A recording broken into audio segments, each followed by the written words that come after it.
শুভ দুপুর বন্ধুরা, সকলে কেমন আছো? 3:26 বাজে এখন।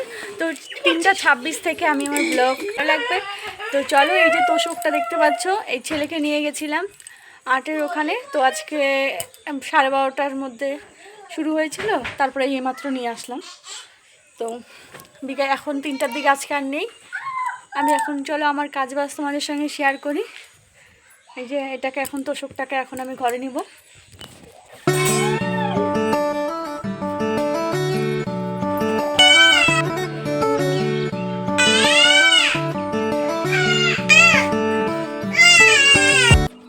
তোমরা এই কাজগুলো কখন করো? সকালে। আর আমি পুরো উল্টো, আমি এই কাজগুলো বিকেলের দিকেই করে থাকি সাধারণত। কোনো দিন তো হয় সন্ধ্যার দিকেও এগুলো করি। আজ সারাটা দিন একটু দৌড়াদৌড়ি করতে হলো, তখন 12:30টার দিকে ছেলেকে দিয়ে আসলাম। তারপরে এগুলো বাইরেই ছিল, আর ওঠানো হয়নি। যেদিন আমি বেড কভার চেঞ্জ করি সেদিন একটু তোষকটাকে একটু রোদ্রেও দিয়ে নিই। আর এখানে দিদার সঙ্গে একটু কথা বলছিলাম আর আমার কাজগুলোও করছিলাম। এক এক করে সমস্ত শীতের পোশাক আশাক বের করে রেখেছি। আর লেপটাও তো বের করে নিয়েছে, ওই ঘরের একটা ব্ল্যাঙ্কেট বের করে দিয়েছে, আমাদের ঘরে একটা লেপ বের করেছে। বাচ্চা কাচ্চার যা সোয়েটার, ফুল প্যান্ট যা ছিল সবই বের করে নিয়েছে।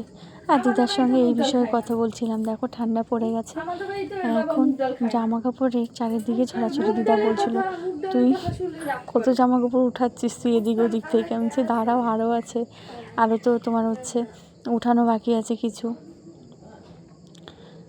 আর কি বলো তো, ওই যে নিচের সমস্ত বেড কভার এগুলো সব ঢিপ করে রাখলাম। আজকে তো আর ধুবো না, তোমাদের দাদাভাই দেখলেই আবার নিয়ে ধুতে চলে যাবে, তো সে কারণে এক কোনায় রেখেছিলাম।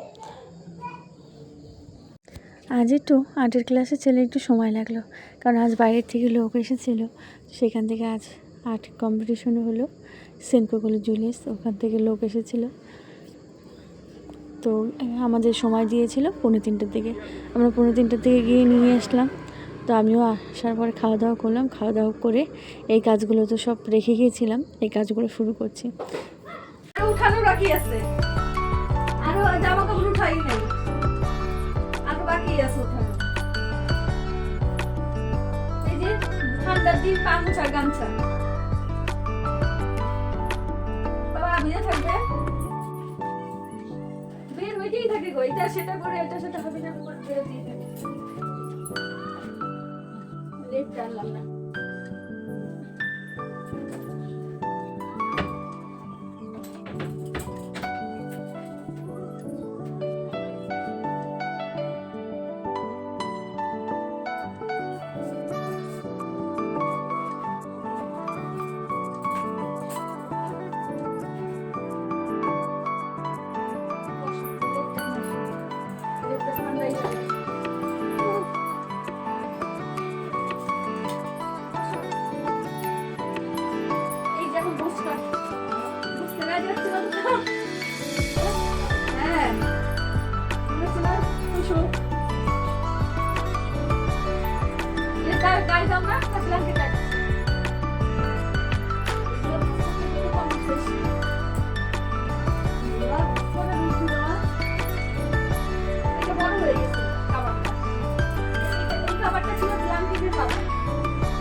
আমি তো শুরু করেছিলাম, বিছানাটা আনতে গেলাম, আবার নাম ঘুমাইছিল, তোমরা বিছানা বাদ করলাম, প্রবলেম তাহলে বিছানা আটকে গেছিল, ড্রয়িং শিখতে গেছিল, তখন নিয়ে আসে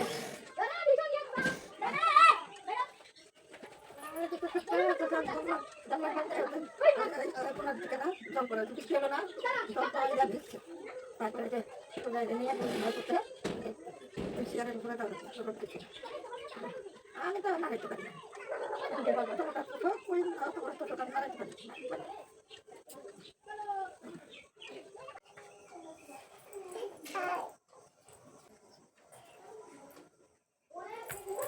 ও কিন্তু মারে না, বল, ওকে নিয়ে খেলে। এই যে এইভাবে খামচি দিবে না দিদিকে, ঠিক আছে? কামড়ও দিবে না, হ্যাঁ? তোমাকে আদর করে দিদি, তোমাকে আদর করে।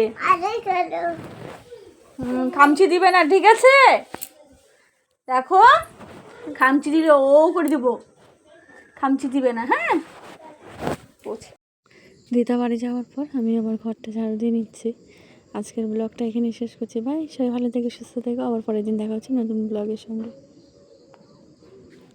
আর একটু আগে দেখতে পেলে মামা সোনার বান্ধবী এসেছিল।